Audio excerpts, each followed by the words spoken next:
რატომ არის მძიმე დაავადება საშვილოს ნოსყელის კიბო და როგორ უნდა ავიცილოთ თავიდან? ამ საკითხთან დაკავშირებით გადაცემა ჯანმრთელობის მონიტორინგში მიან გინეკოლოგმა დეტალურად ისაუბრა. ექიმი ალეკო წაველიძე დაავადების გამომწვევ მიზეზებსა და პრევენციულ ღონისძიებებს დეტალურად განმარტავს. მედიკოსმა გადაცემაში მენსტრუალურ პრობლემებზე და გამომწვევ მიზეზებზეც გაამახვილა ყურადღება. ეს არის სიმპტომებსაც შეეხება მითი დავიწყებ, ეს არის გამონადენი, სისხლიანი გამონადენი საქმესო გზებიდან.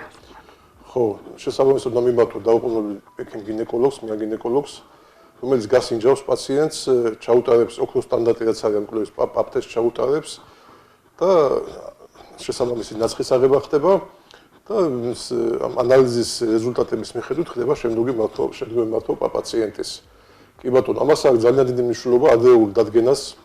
მინდა პაპილომავირუსი არის თავარი ერთ-ერთი მიზეზი საშვილოს ყელის კიბოს შემდგომში განვითარების. საუბარია პაპილომავირუსის ტიპებზე 16 და 18. და აქვე აღნიშნა, რომ დიდი მნიშვნელობა აქვს ვაქცინაციას პაპილომავირუსისგან, რათა მოხდეს პაპილომავირუსის პრევენცია მოხდეს და აღარ მოხდეს შეხება აღარ ქონდეს ეს პათოლოგიებთან. რას უნდა მიიქციოს ქალბატონმა ყურადღება? აი, როცა ამბობენ ხოლმე, რომ აი ციკლი ამერია, ციკლი მომეშალა, ხო? ეს რომ მოხდეს დიფერენცირება, ეს უკვე ფიზიოლოგიურ მენოპაუზას უახლოვდება ქალბატონისთვის, არა მის სახის პათოლოგიასთან აქვს საქმე.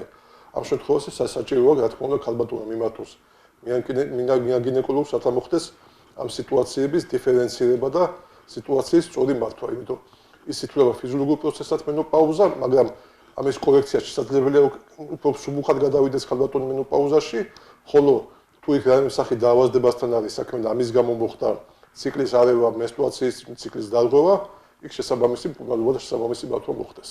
რაც შეეხება მენორაგია, ანუ ეს არის მენომეტროლოგია უბრალოდ, ეს არის ჭარბი მენსტრუაციები, მათ შორის სისხლიანი გამონადენი მენსტრუაციებს შორის, რა არის ამის ძირითადი განაპირობებელი მიზეზები. ძირითადი მიზეზი არის ხოლმე ენდოკრინული დარღვევები ქალის ორგანიზმში და აგრეთვე არის ხოლმე ისეთი პათოლოგიები, როგორც არის საშვილოს ნოსტანის პოლიპი, საშვილოს ნოსტანის ჰიპერპლაზია.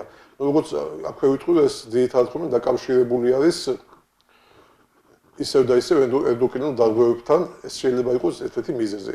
გარდა ამისა, ხშირი მიზეზი შეიძლება იყოს ეგრეთ წოდებული ფიბრომას რო ეძახიან ჩვენი მოსახლეობის დიდი ნაწილი, ამას ქვია მიომა და მიომა შეიძლება იყოს სუბმუკოზური, რომელიც მდებარეობს საშვილოს ზღურში, ინტრამული, რომელიც მდებარეობს საშვილოს სტანში, საშვილოს კუნთში, ხო?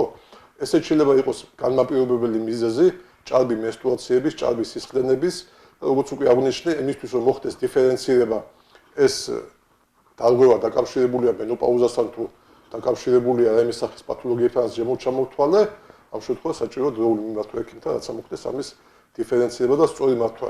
რათა მოხდეს უფრო მეტი გართულების ჩამოყალიბება, როგორიც არის ანემიები, რაც დაკავშირებულია სისხლის დაკარგვასთან, ტკივილის სინდრომი და ხშირად ხდება ხოლმე თუ ეს მიომა არის ფერზე ვეძახი და მას სუბსეროზული კვანძი რომელიც გარეთ მდებარეობს საშვილოს ნოსი, შეიძლება იქ მოხდეს კვების დარღვევა ამ კვანძის და მოხდეს შესაბამისი ანთებითი პროცესები უკვე მუცლის ზღურში.